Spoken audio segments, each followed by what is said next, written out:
Ladies and gentlemen, this is your 2-minute warning.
Ladies and gentlemen, the President of the United States, Donald J. Trump.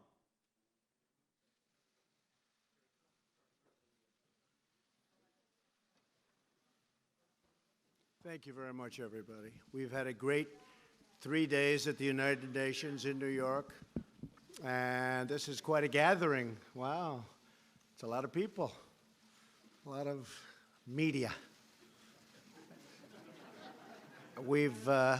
We've covered a great deal of territory. Just left, as you know, Prime Minister Abe of Japan. We're starting trade talks with Japan.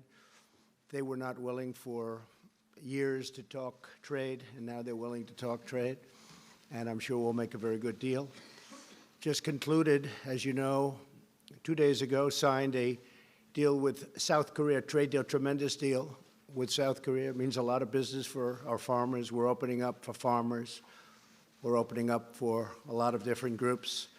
We're going to be able to sell much more than double the number of automobiles that we were allowed under a deal that was totally defective, that was there before. And so we're very happy with that. That deal is actually concluded. We're very well along the way with Mexico. The relationship is very good. And with Canada, we'll see what happens. They're charging us 300% tariffs on dairy products. We can't have that. We can't have that. With China, as you know, we put out an announcement today. They would like to see me lose an election because they've never been challenged like this. But I want to open up China to our farmers and to our industrialists and our companies. And China is not open, but we're open to them. They charge us 25, 35, 55% for things, and we charge them nothing in terms of coming into the country. Cars, they're at 25%, and we're at 2% and 2.5%, and don't even collect it, but we collect it now. So we're doing very well in our situation with China on trade. I have a great relationship with the president of China, President Xi, but it's got to be a two-way street. It, for 25 years and longer, was not. And trillions of dollars was taken out of the United States for the benefit of China. We just can't have that. We have to make it fair. So we're at $250 billion now at 25% interest, and a lot of money is coming into our coffers. And it's had no impact on our, absolutely, by the way, no impact on our economy, which I said it wouldn't. In fact, steel is like the hottest industry there is. If you look at what happened with steel, we're charging a 25% tariff for the dumpers. They dump massive amounts of steel. They want to put the steel companies out of business, and after they're out of business, they'll come in and charge 5 times more than you ever thought possible.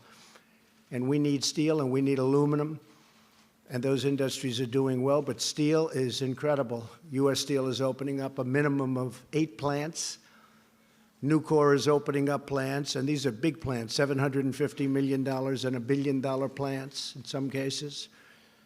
So what's happening with the steel industry is very exciting to me. It's being rebuilt overnight.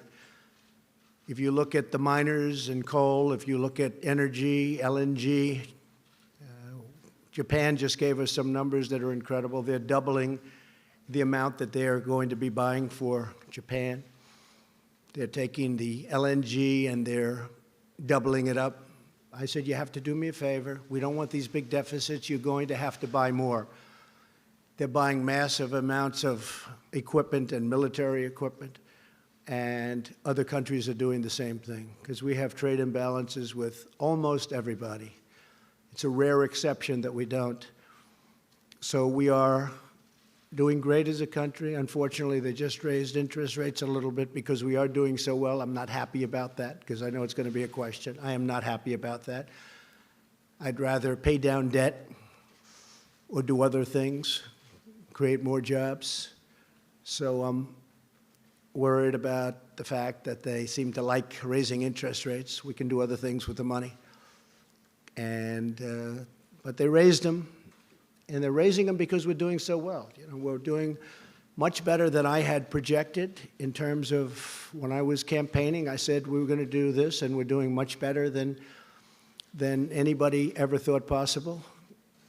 And I will say if others got in, it would have been just the opposite because they were going to put restrictions on, they were going to put regulations on, they were going to choke the economy as it was already choking, but it would have been worse, and they were going to raise your taxes. That's what they want to do now if they ever got control, which I don't think they'll have control for a long time. So with that being said, we'll take some questions, and yes, please. John, go ahead. We have plenty of time. Mr. President, thank you very much. Of course, what you're looking forward to tomorrow is the hearings with Judge Kavanaugh before Yes. the Judiciary Committee. Yes. In 1991, when Joe Biden passed along to the Bush 41 White House the allegations that Anita Hill had raised against Clarence Thomas, the Bush White House asked the FBI to look into it as part of Judge Thomas's background investigation. Not a criminal investigation, but the Right. background investigation. When these allegations were raised, why didn't this White House do the same thing? And with all of the allegations that are coming out now about Judge Kavanaugh, was there an opportunity missed here to have investigators look into this and get some sort of clarity one way or the other? Well, the FBI told us they've investigated Judge Kavanaugh 6 times, 5 times, many times over the years. They know him very well. But here there was nothing to investigate from at least one standpoint. They didn't know the location. They didn't know the time. They didn't know the year. They didn't know anything.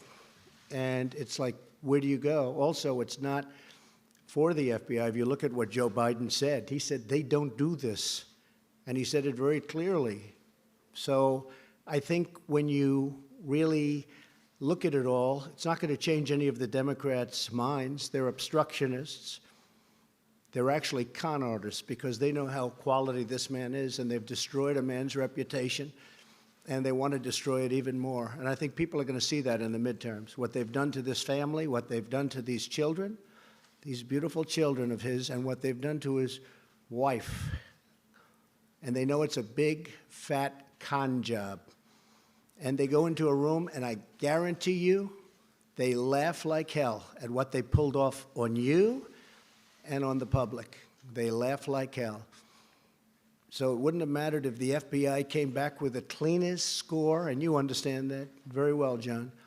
If they would have come back with the most perfect, we found everything, and he's perfectly innocent of everything, it wouldn't have made a difference. You wouldn't have gotten one vote. Now, we will get votes from the Democrats if we win.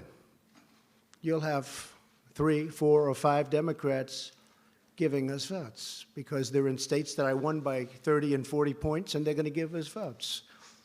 But other than that, you probably won't get any, John. Yes, go ahead, please. Mr. President, there are now 3 women accusing Judge Kavanaugh of sexual misconduct. Are you saying that all 3 of those women are liars? Is there anything that could be said at this hearing tomorrow that could cause you to withdraw the nomination? Anything at all that... I won't get into that game. I only tell you this. This is one of the highest quality people that I've ever met, and everybody that knows him says the same thing. And these are all false to me. These are false accusations in certain cases, and certain cases, even the media agrees with that. I can only say that what they've done to this man is incredible. You know, it's very interesting. I pick a lot of judges. I have 145 judges I will be picking by the end of a fairly short period of time, because President Obama wasn't big on picking judges. When I got there, I said, how is this possible? I have 145, including Court of Appeals judges. And they just didn't do it. You know why? They got tired. They got complacent. Something happened. I have 145 judges. Everybody wants to be a federal judge, not just a Supreme Court judge. I'm talking about Court of Appeals. I'm talking about district court. I don't think they're going to want to so much. I'll be calling people, and we'll have people calling people that do this. And people are going to be scared, because we could say it about you. 35 years ago, you met, and you might not know what's going on. What is going on? Why did they wait so long? Why did Senator Feinstein wait till the hearings were over and make this case? Why didn't she bring it right at the beginning? When you ask about, as an example, the FBI, why didn't they bring this right at the beginning, during the hearing? You would have had all the time in the world for the FBI. It would have been fine. Now, the FBI, as you know, did investigate this time, as they have 5 or 6 other times. And they did a very thorough investigation. But this is a big con job. And I would love to be in the room with the Democrats, close the door. You guys are all away outside waiting. And Schumer and his buddies are all in there laughing how they fooled you all. Let's just stop them. A big, fat con. Yeah, go ahead. But, Mr. President, if I could follow up, you have daughters. Can you understand why a victim of sexual assault would not report it at the time? Don't you understand? By the way, I only say this. 36 years, no charge, no nothing. But that happens often. I mean, people are going to have to make a decision. 36 years, there's no charge. All of a sudden, the hearings are over, and the rumors start coming out. And then you have this other con artist, Avenatti, come out with another beauty today. I only say that you have to look at the facts. The senators are very capable people. They're very good people. I know many of them. They're friends of mine. These are very talented, very good people. And they're going to vote. They're going to have to believe what they believe. When I look at what's happened to the reputation of a great gentleman, a great intellect, a brilliant man, somebody that has a chance to be one of our great Supreme Court justices in history, intellectually, I think it's a shame. Yes, please. Yes, Mr. President, my name is Tomas Regalado from Radio and TV Marti. Mr. Okay. President, yesterday at the speech at the UN, you spoke about how Venezuela's problem was because of Cuba and the Castros, how they went in there and they brought socialism and communism to Venezuela and now to Nicaragua as well. Mr. President, are you going to be more proactive now against Cuba as well? I've been very proactive against Cuba. I don't like what's happening in Cuba. As you know, President Obama gave them a pass, and I didn't like it. Neither do Cuban people based in Miami and based in our country that came from Cuba and suffered in Cuba. I don't like what he did. I've ended much of it, most of it. I don't like what's happening in Cuba, and I certainly don't like what's happening in Venezuela. Yes, Mr. please. President. Go ahead. Mr. President, just to finish really fast, you said also that you had a call to action to ask the leaders around the world to also end socialism. Would you like to be recognized as a Well, I person wouldn't that- say that socialism has been working really well around the world. Okay, you can take a look at Venezuela as your number one, I guess the one that's most obvious. But you take a look around the world, socialism is not exactly riding high. Please. Thank you, Mr. President. Go ahead. Thank you very much. If you don't mind, after I'm finished, if Ouija or Hallie or Vivian or one of our female colleagues could go after me, that would be great. Mr. President, just to follow up on these allegations against Brett Kavanaugh. What does he mean by that? Explain. What does that mean? I think it would be great if a female. What does it mean? reporter would- No, what does it I think mean? It'd be great if a female reporter would ask you a question about this issue. So if you don't mind, I wouldn't could mind pass that it. at all, no. All Wouldn't right. mind it at all. All right. Well, let me. If I could Wouldn't make follow any up- difference to me. All right. Go ahead. If I could follow up on John and John's question, why is it, Mr. President, that you always seem to side with the accused and not the accuser? You have 3 women here who are all making allegations, who are all asking that their stories be heard. And, you know, if you look at the case of Roy Moore, if you look at the case of one of your staffers, you seem to time and again side with the accused and not the accuser. Is that because of the many allegations that you've had made against you over the years? Well, first of all, I wasn't happy with Roy Moore. Let's get that straight. But Roy Moore was a You stood by him. Republican candidate, and I would have rather had a Republican candidate win. I was very happy with Luther Strange, who was a terrific man from Alabama, but Luther Strange had a lot of things going against him. As far as women, whether it's a man or a woman, these are, you know, it can happen the other way. Allegations can go the other way also. You understand that. And whether it was a man or a woman, 30 years ago, 36 years ago, in fact, they don't even know how many years ago because nobody knows what the time is. That's a long time. And I could pick, as an example, hopefully I won't have to do it as a replacement, because hopefully this is going to go very well on Thursday. It's going to go very well on Monday or Saturday or Sunday or whenever they vote.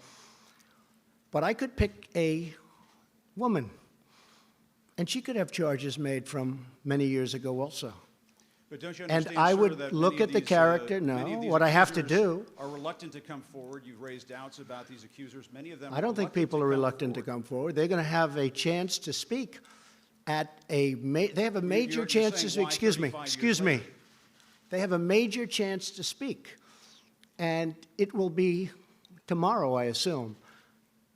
We've delayed this, meaning the Republican senators, not me. The Republican senators have delayed this for weeks now. They're giving the women a major chance to speak. Now, it's possible I'll hear that and I'll say, hey, I'm changing my mind. That is possible. We want to give them a chance to You speak. think all 3 And they're should have the given. chance? All 3 should have the chance? Well, whoever is given a chance, we've delayed it a long time, but they're going to have a big shot at speaking and making their case. And you know what? I could be persuaded also. Okay? Yes, please. Please, go ahead. Go ahead. I'd like to go. Yes, go ahead, please. Thank you, Mr. President. And Thank a couple you. of questions for you to follow up on some answers that I didn't quite hear from you, if you would allow me a couple of questions. First of all, do you think these women, all 3 of them, are liars? Yes or no? Have they been what? Are they liars? I can't tell you. I have to watch tomorrow. I have to read. I just heard about one a little while ago. I can tell you her lawyer is a lowlife, okay? So I can't tell you whether or not they're liars until I hear them. I don't know what happened today because I've been very busy with Japan, with South Korea, with China, and about 7 other countries, as you know. And I chaired the Security Council. So I don't know about today's person that came forward.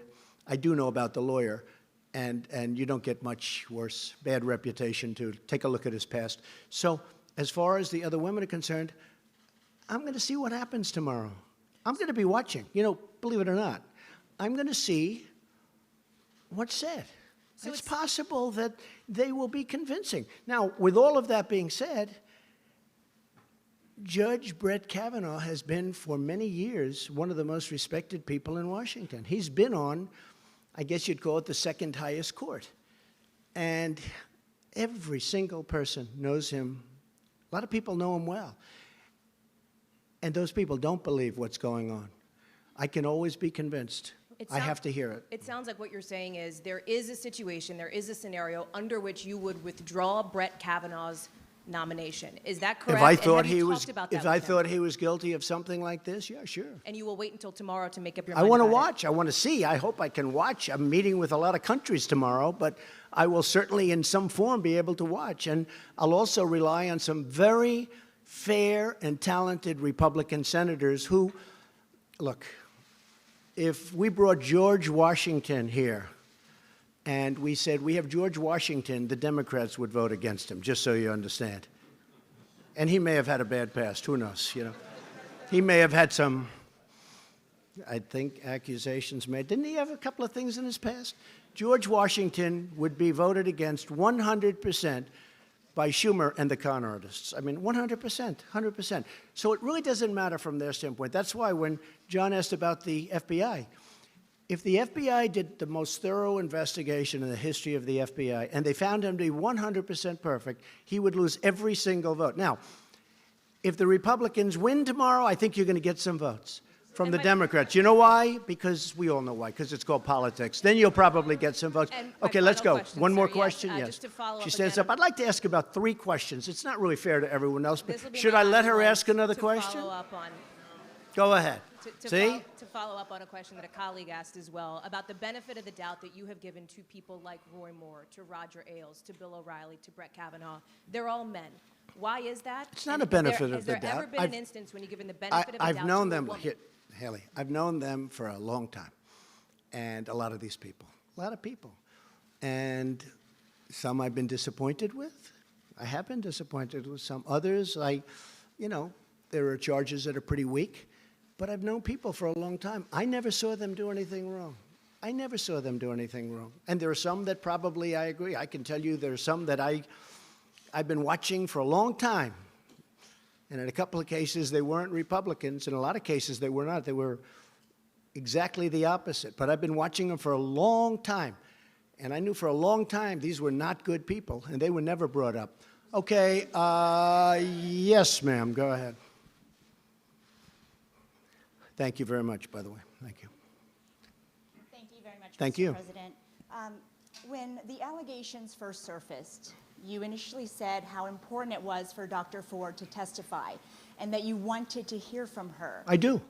But I wish you it could have also- gone quicker. Well, you also said that if what she said were as bad as she claims, surely her or her parents would have reported it. And just today you said you would Well, have there is a pushed truth. the- I mean, there is Well, a chance that her parents could have reported it 36 years ago. So my question is... It doesn't mean they had to report it, because in some instances, people keep it quiet. It's a very tough situation for a woman. There's no question about it. And in some cases, they do report it. Frankly, had they reported it, it would have been pretty amazing, wouldn't it? But I guess they didn't, and that's okay. I'm not saying they had to report it, because it's a very personal thing. It's a very big problem. There's no question about it. Go ahead. Do you want to hear her story before I'd like you to hear draw her a story, yeah. conclusion, Well, we're or giving her have you time. already made up your mind? They would have given her time last week. This is the United States Senate. This is the most important position that a president can give out. I think we can say by far. I've actually heard it's the most important decision a president can make. I disagree with that. War and peace. I always say war and peace. And after that, Supreme Court justice, right? I look forward to hearing from her. We could have heard from her last week. We could have heard from her for a long time. It'll be interesting to hear what she has to say. Okay? Let me follow up on Jim's question. Mr. President, let me follow up on Jim's question that I don't think we got an answer to. Which one? Which question? How Who? have your personal experiences being accused by more than a dozen I've been women accused. of I've been sexual accused. misconduct? False accusations. Right. Excuse me. How have those... I've been accused. And I was accused by, I believe it was 4 women. You can check with Sean Hannity. You can check with Fox, because they covered a lot of money to make up stories about me. We caught them, and the mainstream media refused to put it on television. They refused to even write about it. There were 4 women, and maybe more. I think the number is 4 or 5.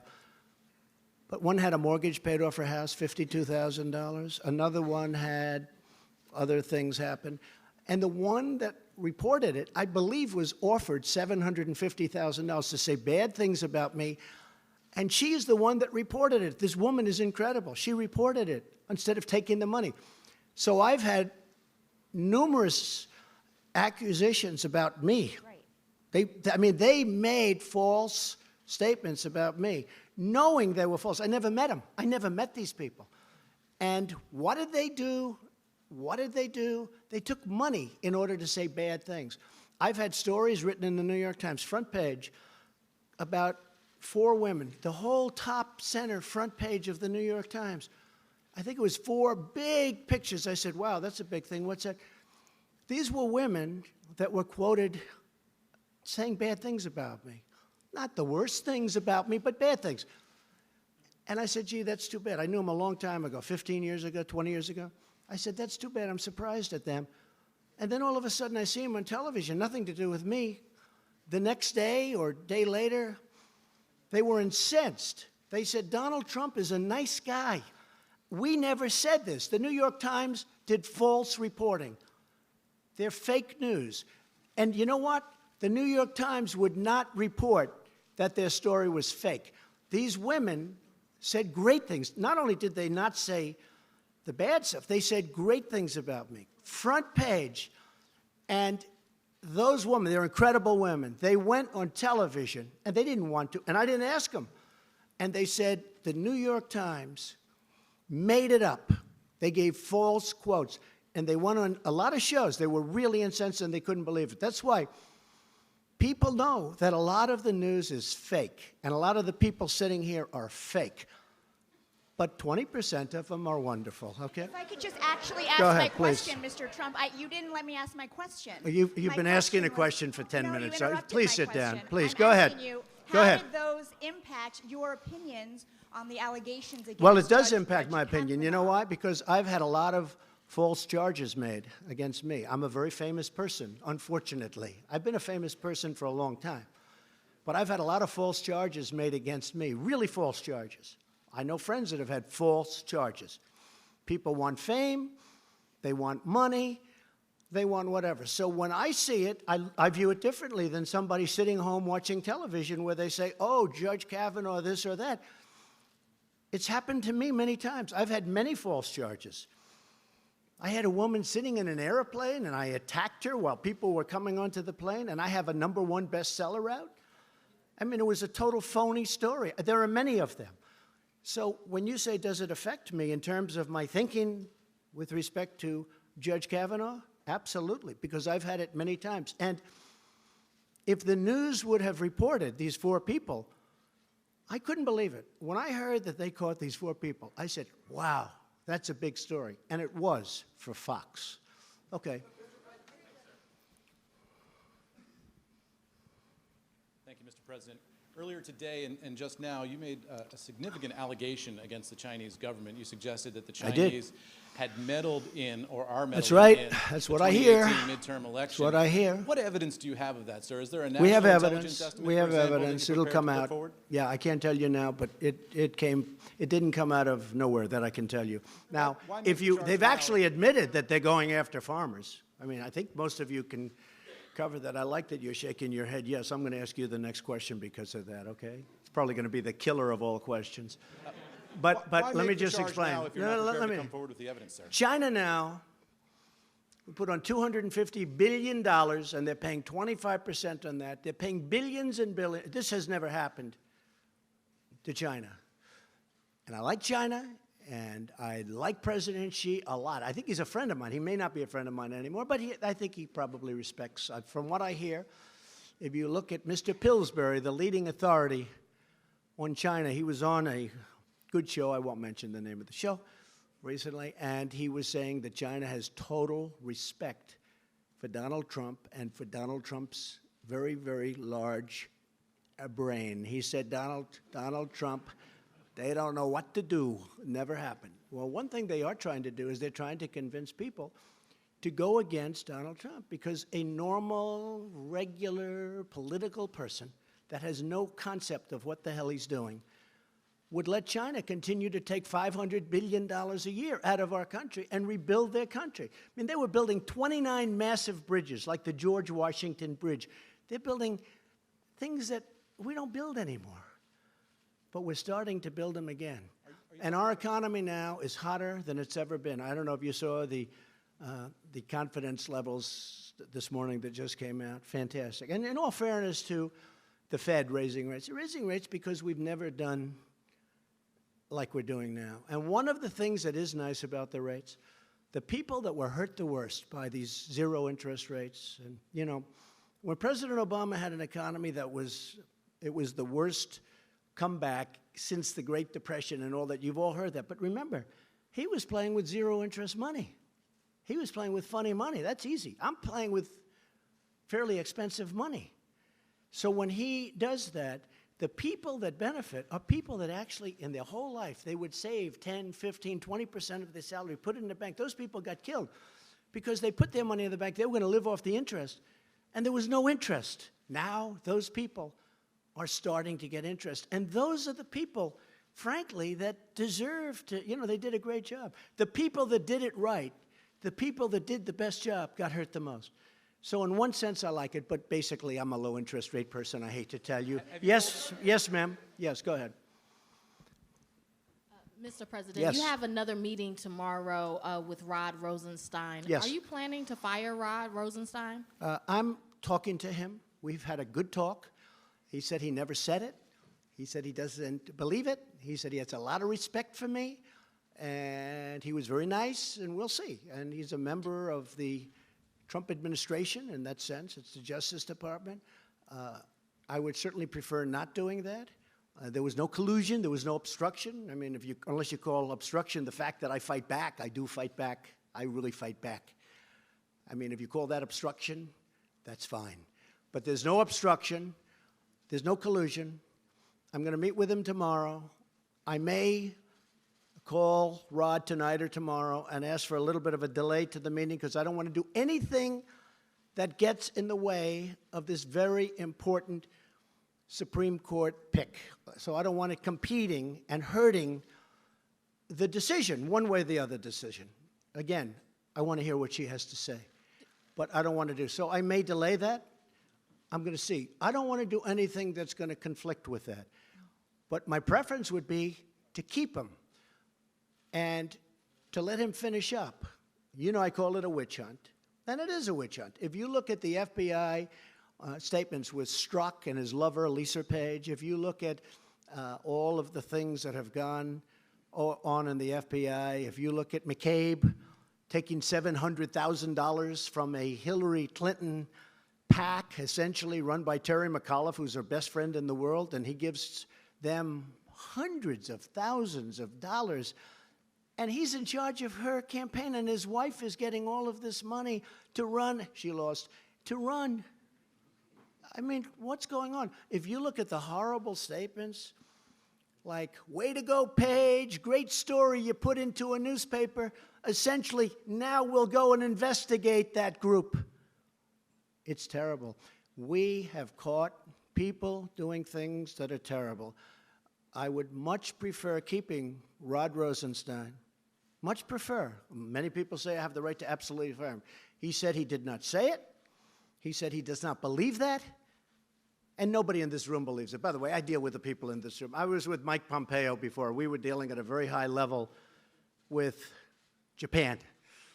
And I was saying things that nobody in the room even understood. And I said to him a long time ago, and I was right. He said, that's not the 25th Amendment that I'm looking at. I think I can say that from Mike. So you don't think anyone in your administration has ever discussed using the 25th Amendment against you? I don't think so. Oh, well, yeah, enemies, sure. You use Within anything your you can. administration or your cabinet? You use anything they can. They're not in love with me. They're not going to beat me in the election. They know that. They're not going to beat me. The people that I'm looking at are total lightweights. I dream of running against those people. Maybe I'll come up with somebody that's not. They're not going to beat me. I'm against what they want to do. I'm in favor of law enforcement. I'm in favor of safety and security and low taxes. I want low taxes. I want borders. We're getting another $1.6 billion in borders. I want borders. We've spent 3.2, and we're getting another 1.6, and then eventually we're getting the whole thing, and we'll complete the wall. They don't want that. They don't want that. They don't want the things that I have. Now, I must say, I know many of the Democrats. They'll say things and then wink at me. And again, it's the same old story. They'll say things. They don't mean it. It's politics. The reason they don't want me is because they want to run the show. They want it. It's power. It's whatever you want to call it. But what they've done here is a disgrace, a total disgrace. And what they do, I know it's sort of interesting. In one case, they say, he's a fascist. He's taking over the government. He's the most powerful president ever. He's a horrible human being. He wants to take over the entire government, and he's going to do it. We can't stop him. That didn't work. The next week, he said, he's incompetent. I said, well, wait a minute. In one case, I'm taking over the world. And in the other case, he's incompetent. They tried that for a week. That didn't work. Look, these are very dishonest people. These are con artists. And the press knows it, but the press doesn't write it. Wow, that's a lot of hands. That's a lot. Steve, go ahead. He's a very high-quality person, this man, but he'll probably hit me with a bad one. Why, go ahead, give it to me. Give it to me, Steve. Reuters. You're getting letters from Chairman Kim. Why do you need a second summit with the North Korean leader so soon? And what because he'd like it. What would it be for? So I've received 2 letters from Chairman Kim. At some point, I'll, give these letters. They're incredible letters. They're letters that are magnificent in the sense of his feeling for wanting to get this done. I really believe he wants to get it done. I may be wrong. I heard somebody on a certain network last night, I won't mention which one, say, why has President Trump given so much to North Korea? I said, wait a minute. I asked Sarah Huckabee, please call this person. I gave him nothing other than I met. What did I give him?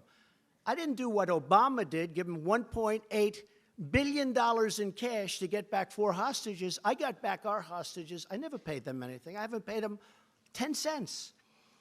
But he wants to make a deal, and I'd like to make a deal. We actually have a very good relationship together, a lot different than the last time I was at the United Nations. That was a little bit rough. Don't forget, that time, they said, oh, Trump is saying these horrible things. He's going to get us into a war. You're going to have a war. If I wasn't elected, you'd be in a war. And President Obama essentially said the same thing. He was ready to go to war. You would have had a war and you would have lost millions, not thousands. You would have lost millions of people. Seoul has 30 million people, 40 miles and 30 miles from this very dangerous border. If I wasn't elected, you would have had a war. President Obama thought you had to go to war. You know how close he was to pressing the trigger for war? Millions of people. With me, nobody's talking about that. Nobody's talking about that. We have a very good relationship. He likes me, I like him, we get along. He wrote me 2 of the most beautiful letters.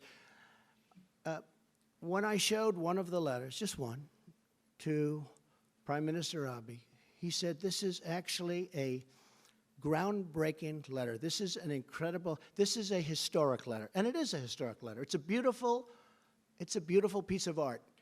And I think we're going to make a deal. Will we make a deal, Steve? I don't really know. But I think we're going to. In the meantime, and I've said it, I don't want to bore you, no rockets, no missiles, no nuclear tests, for over a year. Well, you haven't seen.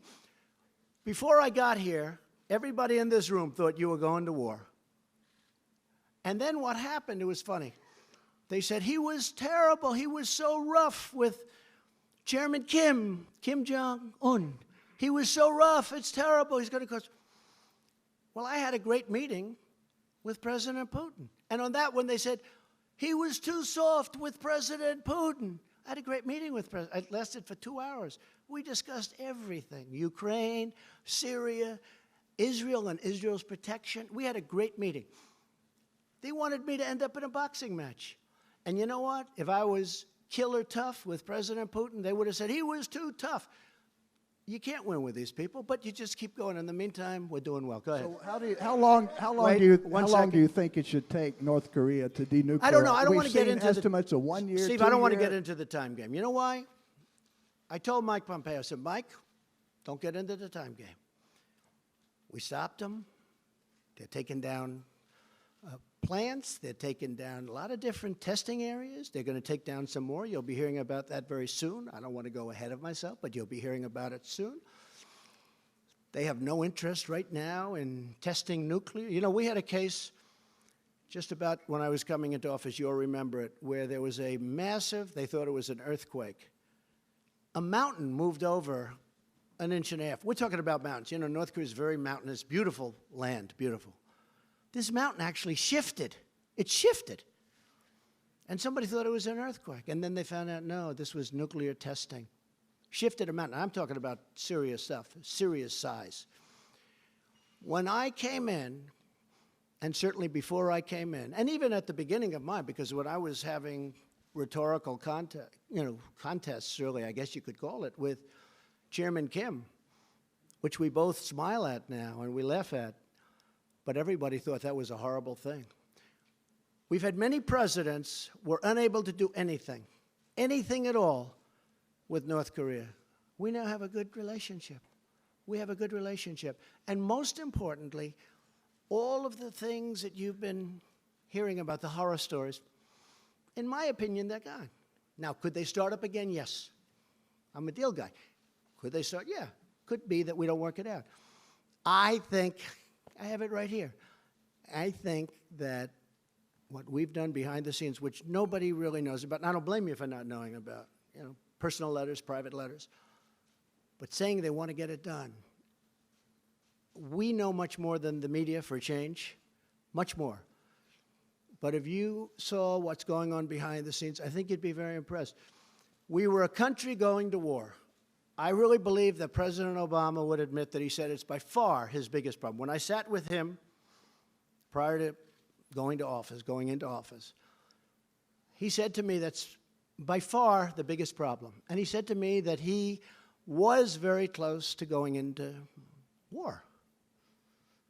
And millions of people, not, they say, oh, thousands of people. No, not thousands. Millions of people would have been killed. And that could have left, right next to China, you're right. That could have been a world war very easily. Right now, we're in a great position. I don't want to play the time game. I told Mike Pompeo, don't let them do that to you. I haven't given anything. And all of a sudden, we got back, it was a few weeks ago. I think we were back like 2.5 months from the summit, which was a great success. And people are screaming, what's taking so long? I said, oh, I get it. You got to understand the media. I've been dealing with the media all my life, too much. They're screaming, and I saw that. And our guys were, and not Mike, but our guys were being, oh, well, we're working as fast. I said, I got all the time in the world. I don't have to rush it. There's no, cessation of sanctions. We got the sanctions on. I didn't take any sanctions off. I did see a reporter last night, a guy I liked personally a lot. And he asked a question to President Moon of South Korea. He said, why did the president give so much? I didn't give anything. I gave nothing. What have I given? Other than some time. Yes, I flew to Singapore. We had a meeting. Now, giving would be if I took the sanctions off. I didn't want to do, if you asked General Mattis for 1.5 years, I said, why don't we stop these ridiculous, in my opinion, the military games. I call them the military games.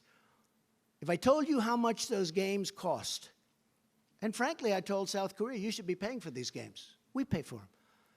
They say, well, we fly the planes in from a short distance away. I said, where is that? Guam. Oh, how long a trip is that? 7 hours. Oh, great.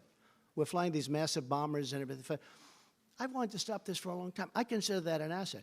But we're saving, by the way, just for the taxpayer, we're saving a fortune.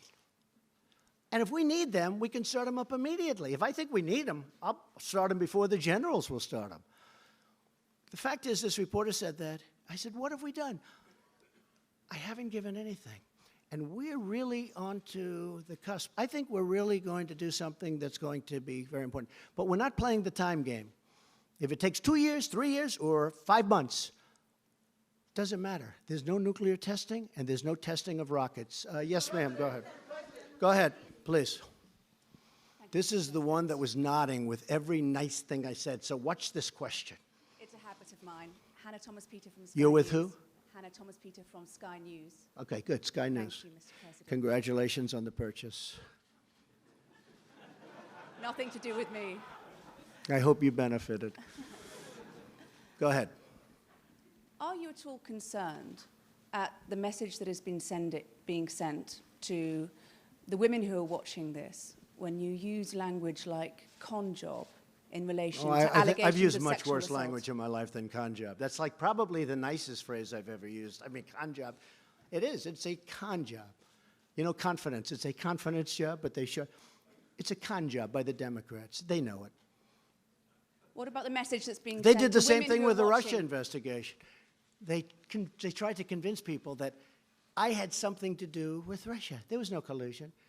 Think of it. I'm in Wisconsin. I'm in Michigan. I say, gee, we're not doing well. I won both those states. We're not doing well. Let me call the Russians to help. Does anybody really believe that? It's a con job. And I watch these guys, little Adam Schiff and all of the guys. He takes a call from a Russian who turned out to be a faker. You know, he was a comedian or something. This is so-and-so calling for, he took the call. Why is he taking a call from a Russian?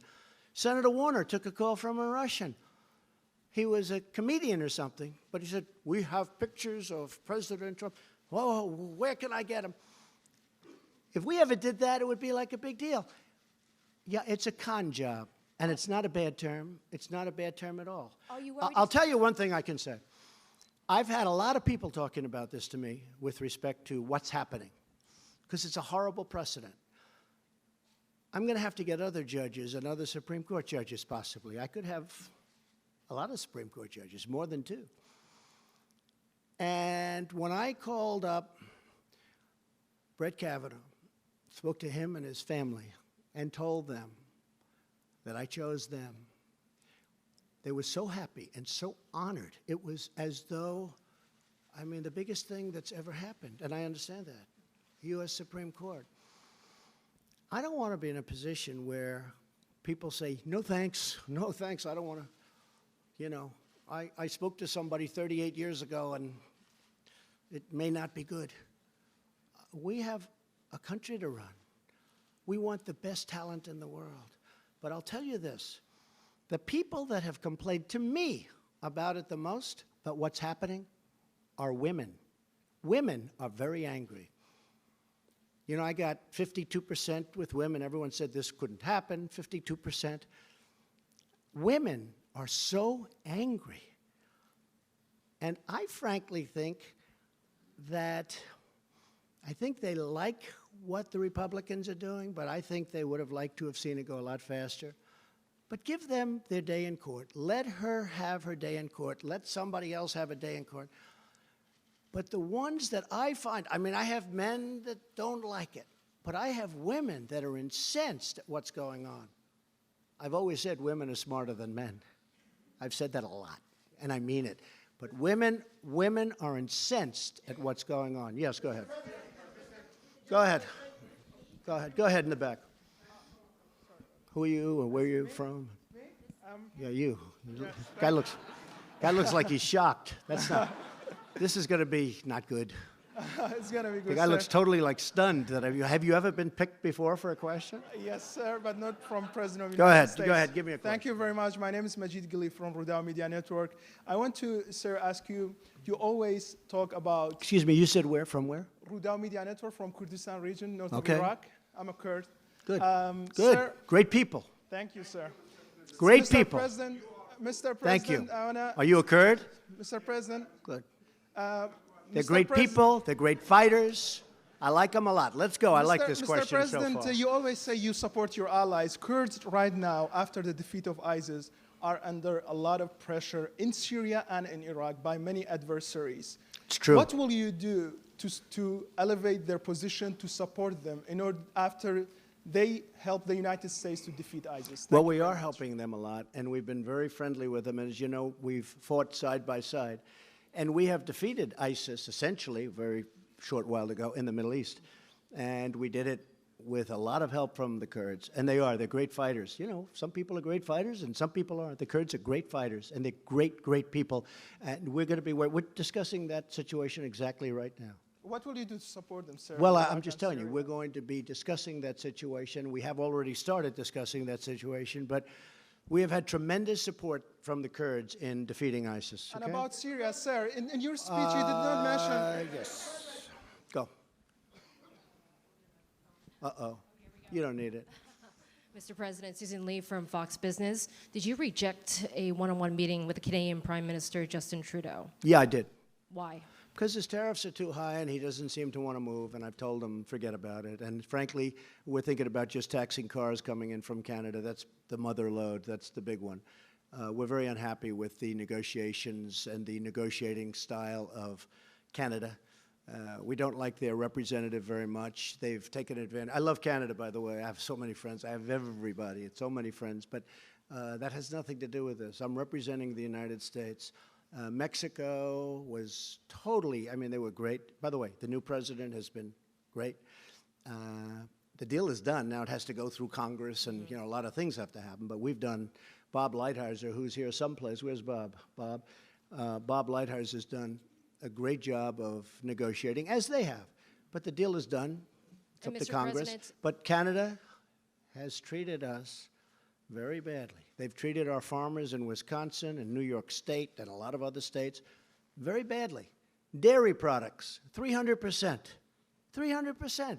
How do you sell a dairy product at 300%? The answer is you don't. What it is a barrier. It's basically they're saying, we don't have any barriers. By the way, it's 300%, so you don't send it in because you can't compete. So Canada has a long way to go. I must be honest with you. We're not getting along at all with their negotiators. We think their negotiators have taken advantage of our country for a long time. We had people that didn't know what they were doing, and that's why we had, over the last 5 or 6 years, if you average it out, we had $800 billion a year in trade losses. It's ridiculous. It's not going to happen. What about NAFTA? Sir, Mr. President, NAFTA. What ahead. does that mean for NAFTA? Will you be pulling out of NAFTA? I don't like NAFTA. I never liked it. It's been very bad for the United States. It's been great for Canada. It's been great for Mexico. Very bad for us. Will you pull out of the I'm not going to use the name NAFTA. I refuse to use it. I've seen thousands of plants and factories close. I've seen millions of jobs lost to auto companies that moved. I mean, Mexico has 25% of our auto business now because of NAFTA. Under our deal, it's not going to happen anymore. I hate to tell you, it's not. We're going to keep companies. And I told the Mexicans, I said, we have to keep companies, but they're getting a lot also. They're getting other things. They're getting a lot of good things. Mexico made a very good deal. But with Canada, it's very tough. What we're doing is, if we made a deal with Canada, which is a good chance still, but I'm not making anything near what they want to do. But are you going to notify Congress of what pulling we're out of probably NAFTA? going to do is call it the USMC, like the United States Marine Corps, which I love. General Kelly likes it even more. Where's General Kelly? He likes that. USMC, which would be US, Mexico, Canada. But it'll probably or possibly be just USM.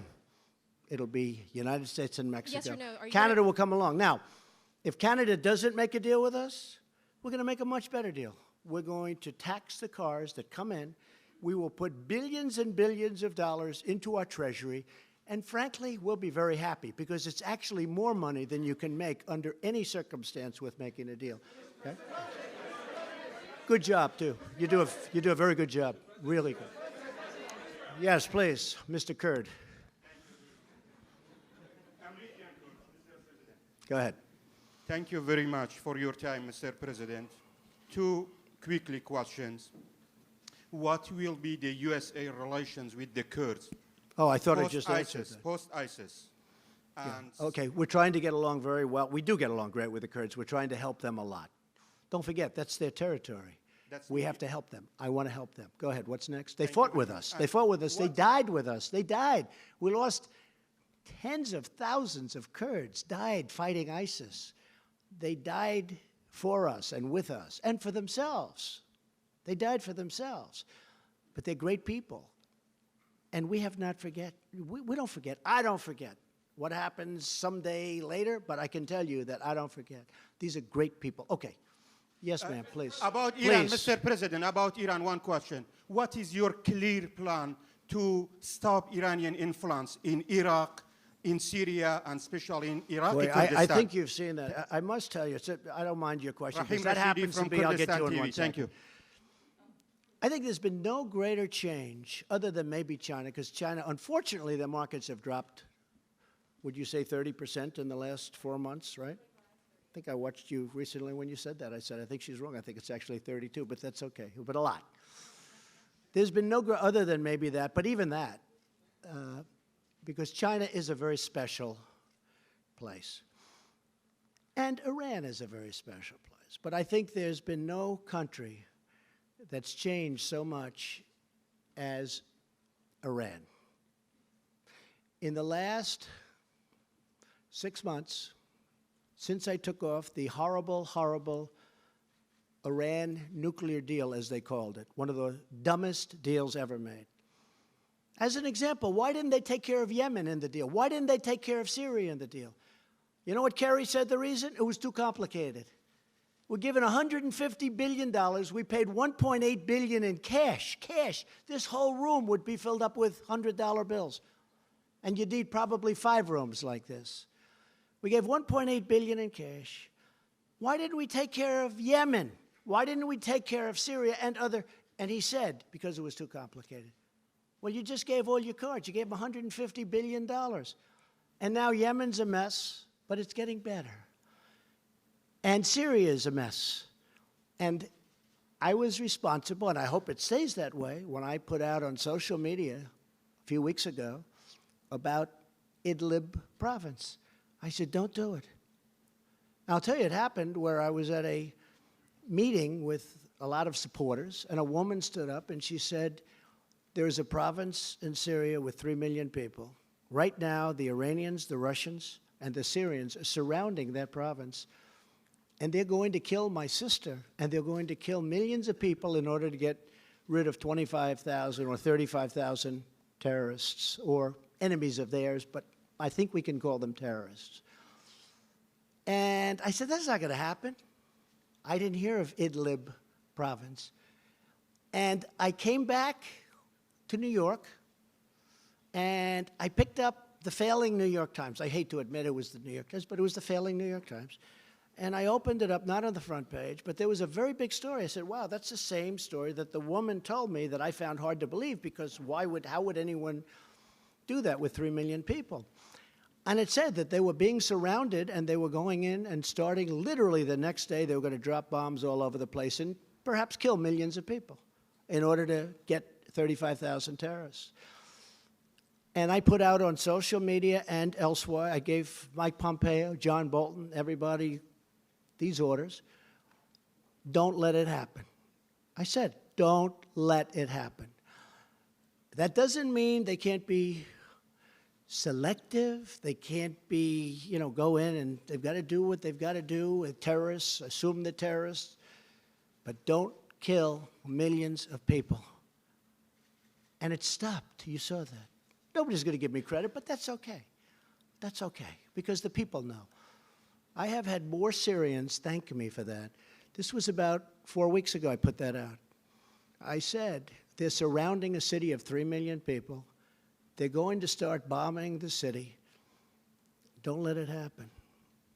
And I meant it, too. I meant it. And millions of people have been saved. And I gave today great credit to Iran. I don't know if you heard that. I gave great credit to Iran, to Russia, and to Syria for not doing it. Now I hope it's going to be surgical, meaning go in and do, it's lengthy and everything else, and they possibly have to do it. But I think millions of people would have been killed, and that would have been a shame. And hopefully, and I have to tell you, Turkey has been a big help. Turkey has been great. Turkey's helped us very much with that whole situation. Yes, yes. Thank you, Mr. President. Good, thank you very much. Touching back on Iran, of course, this week you put out a call to action to other countries to rally with America to put pressure on Iran. Rouhani's still calling for the U.S. to come back into the old deal. But after meeting with world leaders this week, did you make any progress towards a potential new deal? It doesn't matter what world leaders think on Iran. Iran's going to come back to me, and they're going to make a good deal. I think. Maybe not. Deals. You never know. But they're suffering greatly. They're having riots in every city, far greater than they were during the Green period with President Obama. Far greater. When President Obama stuck up for government, not the people, he probably would have had a much different Iran had he not done that. But I'm sticking up for the people. I am with the people of Iran. But here's the thing. They have rampant inflation. Their money is worthless. Everything is going wrong. They have riots in the street. You can't buy bread. You can't do anything. It's a disaster. At some point, I think they're going to want to come back, and they're going to say, hey, can we do something? And I'm very simple. I just don't want them to have nuclear weapons. That's all. Is that too much to ask? I don't want them to have nuclear weapons. I want them to have a great economy. I want them to sell so much oil so that the oil prices, I'm not happy with OPEC. I told them, I'm not happy with OPEC. We take care of all these people. We defend them. They wouldn't be there for 2 weeks if it wasn't for me and the United States and our much stronger armed forces than it was, because our armed forces was depleted. We had old equipment. Now we have, hey, you know better than anybody, $700 billion and $716 billion. We have the most incredible new jets and everything. We need it. Not that I want to spend it, although it is jobs. It's all made in the United States. But Iran has to come back, and they have to talk. And I'm not doing this from strength or weakness. I'm just saying at some point I think they're going to have to come back. If you look at what's going on, companies are leaving left and right. Mercedes-Benz just left. They're all leaving. They don't want to be in Iran because they have a choice. Do they want to be with Iran or do they want to be with us? And we picked up $10 trillion since my election. We were being caught by China. Now it's going the other way. People can't believe it. People have never seen this situation with China. Everything's always been for 20 years, oh, China's so great. China's so great. You don't hear that so much anymore. I love China. I think they're great. But you don't hear that so much anymore. You know who's great now? We're great now. Okay, how about just a couple of more? Now, I could be doing this all day long. I could be doing this all day long. Should we continue for a little while? It doesn't matter to me. A couple of more? I don't care. New York Times. Come on, New York Times. The failing New York Times. Stand up. Go ahead. No, I'm talking about the Times is failing. You are far from failing. Go ahead. Okay, but you're not. You were pointing to me, so you meant me. The Times are very interesting, though. The Times, I think they're going to endorse me. I think that ABC, well, Fox, I like Fox, I really do.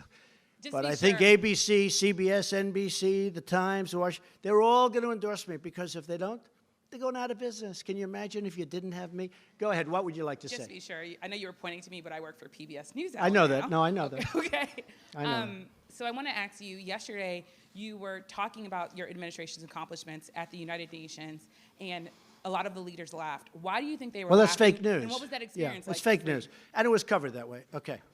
So I said that since my election, our economy has become the hottest in the world. Tax reductions, regulations, confidence levels are the highest in 18 years, really soon to be historic. Unemployment is the lowest in the history of our country. You look at black unemployment, you look at Asian unemployment, you look at women 65 years. The unemployment numbers are among the best we've ever had, ever. The numbers of new companies pouring into our country, which nobody thought was possible. And I said this, and I was in front of a large group of highly professional people, most of whom are from either other countries or the United Nations, people that aren't big into clapping, applauding, smiling. And I heard a little rustle. As I said, our country is now stronger than ever before. It's true. I mean, it is true. And I heard a little rustle, and I said, it's true. And I heard smiles, and I said, oh, I didn't know there'd be that guy. They weren't laughing at me. They were laughing with me. We had fun. That was not laughing at me. So the fake news said people laughed at President Trump. They didn't laugh at me. People had a good time with me. We were doing it together. We had a good time. They respect what I've done.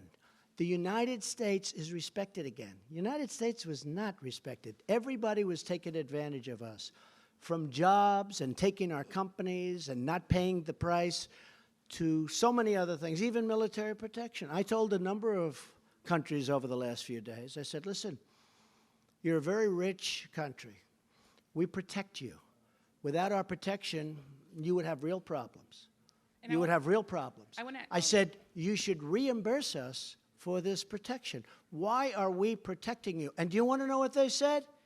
After about 2 minutes of talking, they agreed with me. And you can ask this group of very talented people. They agreed with me. But they said, one of them said, but Mr. President, nobody ever asked us for that. They never asked us for that. Nobody's ever said, you should pay. These are really wealthy countries. I mean, I'll be honest, I just asked Japan. I said, we're defending you. You're a very wealthy country. You're sending us millions of cars. You're making a fortune. We have a tremendous trade deficit with you. and we're defending you, and we're subsidizing your military with a massive amount of money. I said it to South Korea. We have 32,000 soldiers in South Korea. They're very wealthy. These are great countries. These are very wealthy countries. I said, why aren't you reimbursing us for our costs? And you know what? They look at me, and they can't even answer it, because there's no answer. If they're a poor country and they needed protection and people were going to die, I'm all for protecting them. I don't want 10 cents. But when wealthy countries that have massive trade surpluses with us, massive, and then on top of that, we're paying for their military, or we're paying for a lot of their military, that doesn't work. How about two more and we'll call it? Mr. President, really quickly, and Mr. President, you said you feel a kinship. You said you feel a kinship with Brett Kavanaugh, and Mr. President, really quickly, you said you felt a kinship with Brett Kavanaugh. You said that you also, your false allegations that you feel like were made against you make you feel like you don't want to believe these women. What message do you think? No, I didn't say that. Why do you say that? Please Fake news. Why did I explain, say that? Well, can you please explain then what Excuse you me. were talking about in your And by own the way, I false think you do a very allegations? good job, but I didn't say that. I do watch you, and I think you do a very good job, but I didn't say that. So could you explain I what you said, meant? exactly, I look forward to watching her. I do want to hear what she says. And maybe she'll say, I could be convinced of anything. Maybe she'll say something. But in the meantime, I have to tell you, he's one of the highest quality human beings. He's a tremendous man. He's a tremendous genius. He's a great intellect. He was, I believe, #1 at Yale. Is that a correct statement? #1 in his class at Yale. He was a great student in law. He was, you know, I've heard his name. I didn't know him. Didn't know him. Until this whole thing, I didn't know him. But I heard his name for 10 years. And you know how I heard his name? Everybody was saying he should be on the Supreme Court. I said, who is he? His name is Brett Kavanaugh. And he should be. He's the most brilliant person. He's the most brilliant lawyer. They were talking about him on the Supreme Court 10 years ago. With all of that, I want to hear what she has to say. But you said that you don't feel, but you said that you feel like there have been numerous false allegations against you, and that because I've of that, had many you false. understand what he means. I've had many false statements against me, and if the press would have reported, I would have been very happy. I think John Roberts would tell you that you covered the story where the women were paid to say bad things about me. Sean Hannity covered it. I will tell you, when I saw that on Sean Hannity, I actually called him. Believe it or not, I don't speak to him very much, but I respect him. I called him. I said, this is the biggest story. This is a big, big story. He agreed with me. The next day I picked up the papers. There wasn't one word about it. The next day I watched ABC News, John. I watched NBC. I watched CBS. I didn't watch CNN, but next time I'm going to. And are you okay with? I watched everything. There wasn't one story other than Fox. And it's a big story. It's a shame. Okay, enough. Thank you, Thank you. Thank you. Is it okay if I give it to the New York Times, Mr. Go ahead. President? That's enough, please. Good job. Good job. Mr. President, could I ask a question since I am from the New York Mr. Times President. before this gentleman? Because Since you're where? Since you where? I'm actually from the New York Times. Yamiche is my former colleague, and we miss her. But I was hoping I could ask a question. But I'll let you do it after he does. Is that okay? That's I will perfectly do that. well. In honor of a paper I once loved. Thank you. Go ahead. Mr. President, my name is Edward Zoll with True News. Today you met with Bibi Netanyahu from Israel, and you brought up actually that you support a two-state solution for the Palestinian-Israeli crisis there. Can you give us any more preview of what this great deal, the peace deal? Well, I'd love to be able to make a deal with the Israelis and the Palestinians. You know, my whole life I was told that's the toughest deal. And I disagree. I think health care is probably tougher, okay? You want to know the truth. But it is tough. But we're going to take care of that, too. That's going to get taken care of. We've already taken care of a lot of it. But my life, I've always heard the deal between, as you know, Israel and the Palestinians. That's like the toughest deal. Every possible thing is tough about that. I think we're going to make a deal. I think we're going to make a deal. So at one of our many meetings today, I was with Bibi Netanyahu, a man who I have a lot of respect for, a man who's been extremely nice to me. I'm very happy that I did the whole thing with Jerusalem and the embassy, which, by the way, we got open in 4 months for less than $500,000. And the budget was over $1 billion, right? Yes. So we saved, let's say, $1 billion. That's not so bad. And it's open. And it's beautiful, by the way. Jerusalem stone, one of my favorite stones. I will tell you the question, Somebody said today, well, this is the first news conference in a long time. I said, what do you mean? I did like 5 today. Every time I sit, I take a lot of questions from people that are screaming like maniacs in the back of the room, meaning reporters. And one of the reporters, I won't say that it was John Roberts that said that, I refuse. But one of the, it was, but that's okay. Don't feel guilty, John. But one of the reporters that was screaming asked about the one state, two state. And I said, I think the two state will happen. I think it's in one way more difficult because it's a real estate deal, because you need meets and bounds and you need lots of carve-outs and lots of everything. It's actually a little tougher deal. But another way it works better because you have people governing themselves. And yes. So they asked me about that. I said, well, I think the two-state will happen. I think we're going to go down the two-state road. And I'm glad I got it out. And Jared, who's so involved, he loves Israel. He loves Israel. But he's also going to be very fair with the Palestinians. He understands it takes two people to be happy, two groups of people to be happy. Everybody's got to be happy. And that's why it's so tough, because there's been so much hatred and anger for so many years. That's what probably the number one ingredient of toughness is. But they asked me, I said, I think it's going to be a two-state. And you know what I did today? By saying that, I put it out there. And if you ask most of the people in Israel, they agree with that. But nobody wanted to say it. It's a big thing to put it out. It's a very big thing to put it out. Now, the bottom line, if the Israelis and the Palestinians want one state, that's okay with me. If they want two states, that's okay with me. I'm happy if they're happy. I'm a facilitator. I want to see if I can get a deal done so that people don't get killed anymore. When we had in Saudi Arabia, we had one of the great conferences in history. Many of you were there, probably all of you were there. It was one of the most beautiful 2 days. That and China, two of the most incredible events I've ever seen. I've never seen anything like it. And we had, I believe, 58 Muslim countries, the leaders, the kings, the emirs, the absolute leaders from every, there was nobody in second place. They were the leaders of the whole thing. And unbeknownst to anybody else, people would come up to me individually. It wasn't a setup.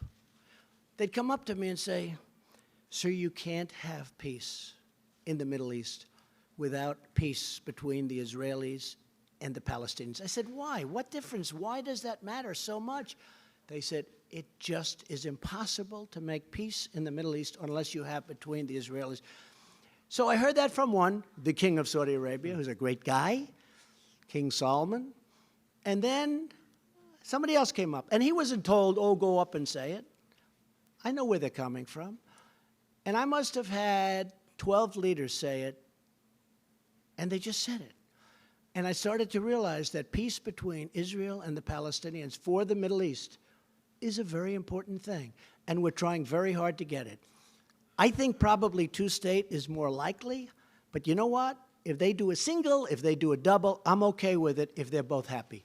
If they're both happy, I'm okay with either. I think the two-state is more likely. Okay, how about one? Go ahead. New York Times? New York Times? Okay. Thank you, sir. I would have gotten a bad story in the New York Times, but I will anyway, so I guess it doesn't matter. Okay, we'll do you after that, and then we'll call it quits. We're kind of thriving, not failing these days. You're doing very well. Yeah. Say thank you, Mr. Trump. I think I'll stop short of that. I wonder how you do. You know, all my life I've had very few stories, but I've had some on the front page of the New York Times. Now I think I average about 3 or 4 a day, right? That is and true. of the 3 or 4, they're all negative. No matter what I do, they're negative. But you know what? That's okay. I still love the paper. Go ahead. I wanted to come back to China because I think what Yes. you announced today was really important. I agree. You talk about this friendship you have with Xi Jinping, and yet essentially what you did today is accused his government That's right. of interfering in our internal affairs, That's right. subverting our democratic process, and doing it to hurt you, the Republican Party. Doing it to help and, them. And your You know what? backers. Yeah, doing it to help So them. how can a guy who does that be your friend? I think that we are able to, and maybe he's not anymore. I'll be honest with you. I think we had a very good friendship. I think we had a very good relationship. We understand each other. They are doing studies on Donald Trump. They're trying to figure it all out because this has never happened to them before. It's never happened. Think of it. You've never seen, you've covered very well. You've never seen this happen. They're having big problems. I don't want them to have problems, but they got to make a fair deal, just like Canada's got to make a fair deal. I believe that he and I have a very good chemistry together. And I can tell you that about many leaders. I can also tell you a few where I don't feel I'll ever have a chemistry with them. I don't want to have a chemistry with them. And for those people, I'll have Pompeo, Nikki, Bolton, Jared. I can go our general, I'll have our general, or if they can't do it, I'll have Sarah Huckabee do it, right? But for the most part, I have very good with Prime Minister Abiy, very good with President Moon. By the way, what President Moon said last night, I know you won't report it, but Bret Baier interviewed him last night, and he asked him about me. I can't say because you would say I'm too braggadocious, but what he said about me last night was an unbelievable thing. Couldn't have happened without President Trump, and it never would happen without President Trump, and nobody else could do it. You'll take a look. But I will tell you, China is very special, very special. They're incredible people. It's an incredible country. What they've done is unbelievable. And it all started with the WTO. It was a defective deal. And it all started without the WTO. China is not China as we know it today. And then it started also by our people that are standing right in this position, that are in the Oval Office, another way of saying it, allowed them to get away with murder, allowed a lot of countries to get away with murder. I think we still probably have a very good relationship. But you know what? In honor of you, I will tomorrow make a call to him. Say, hey, how you doing? Okay? You don't mind paying billions of dollars a month? I just have two small follow-ups. One is, how would you compare the level of interference you see today from the Chinese to what Russia did in 2016? Well, I think it's different. If you look at the Des Moines Register, they have ads that are made to look like editorials saying about, oh, you got to stop Trump, you got to stop him, you got to vote against him. My farmers are so incredible. These are patriots. You know, on a network that doesn't like me very much, which is most of them, but a network that doesn't really treat me very good, they interviewed farmers. And they got hurt because, you know, all of a sudden China stops buying. By the way, they've started buying again. I don't know if you've noticed. And soybeans are going up and things are going up. And we've had very little hurt from what I've done. In fact, the markets have gone up and the farmers are going to do great. But ultimately, they had farmers, and these guys are amazing. I love them. And they voted for me and they love me. And they said, we don't care if we get hurt. He's doing the right thing. And you know, a lot of people, it's a complex game. A lot of people don't know exactly what it is. They don't know how to define tariff. They don't know it is really different than a tax, although it's getting close. But they know that for the first time in many, many years, they have a president that's fighting for them, that's not letting their jobs be taken to other countries, that's not allowing the kind of abuse that I mean, when you look at what happened as an example with NAFTA, and for years, because it was never changed, NAFTA was a defective deal the day it was signed. You know why? Because they had a VAT tax of 17%, and nobody from this country knew that. And by the time they found out, which was about a week later, nobody went and changed it. So you went many years, and they never changed it. There was a VAT tax that Mexico got. So we were 17 or 16 points behind before we even started. NAFTA was a horrible thing.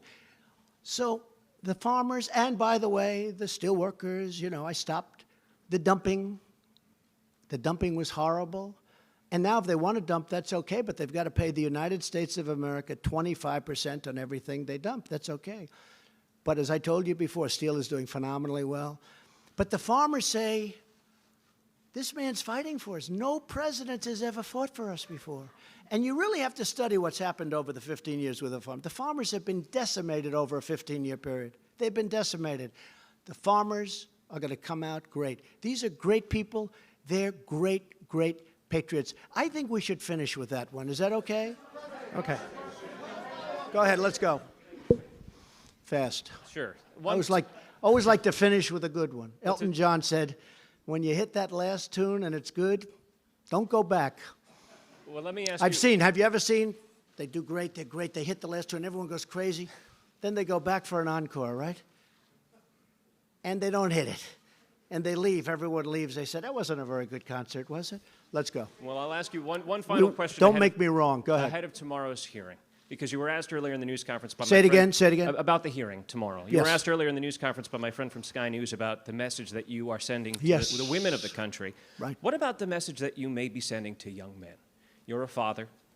What does this moment that we're in, the cultural moment, It's a very big cultural moment. right? So what messages It's do a you very have for the big. young it's men also, of America? You're right. I think it's a great question. This is a very big moment for our country because you have a man who's very outstanding, but he's got very strong charges against him.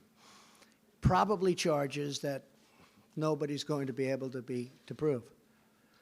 So I could have you chosen for a position. I could have you, anybody. And somebody could say things, and it's happened to me many times, where false statements are made. And honestly, nobody knows who to believe. I could pick another Supreme Court justice. I could pick another one, another one, another one. This could go on forever. Somebody could come and say 30 years ago, 25 years ago, 10 years ago, 5 years ago, he did a horrible thing to me. He did this, he did that, he did that. And honestly, it's a very dangerous period in our country. And it's being perpetrated by some very evil people. Some of them are Democrats, I must say, because some of them know that this is just a game that they're playing. It's a con game. It's at the highest level. We're talking about the United States Supreme Court. This can go on forever. I can pick 5 other people. At a certain point, people are going to say, no, thank you. This is the most coveted job probably in the world. And you know what? I would honestly say, because I interviewed great people for this job. He's great. But I interviewed other great people for this job. I could conceivably imagine going to one of them and saying, it's too bad what happened to this wonderful man, but I'm going to choose you, number 2. I want you to go. And I could conceivably be turned down by somebody that desperately wanted this job 2 months ago. So With this respect, is, sir. and this is beyond Supreme Court. Right. There's nothing beyond Supreme Court. This is beyond Supreme Court. This has everything to do with our country. When you are guilty until proven innocent, it's just not supposed to be that way. Always I heard, you're innocent until proven guilty. I've heard this for so long, and it's such a beautiful phrase. In this case, you're guilty until proven innocent. I think that is a very, very dangerous standard for our country. With that being said, I look forward to what she has to say. I also look very forward to what Judge Kavanaugh has to say. I think it's going to be a very, very important day in the history of our country. And I want to thank you all. Sir, We'll do it the again. message to young Thank men, you. sir. Thank you young very men, much. young teenage Thank you very men. much. Nothing to say, sir. Please, ladies and gentlemen, remain seated as our delegation departs.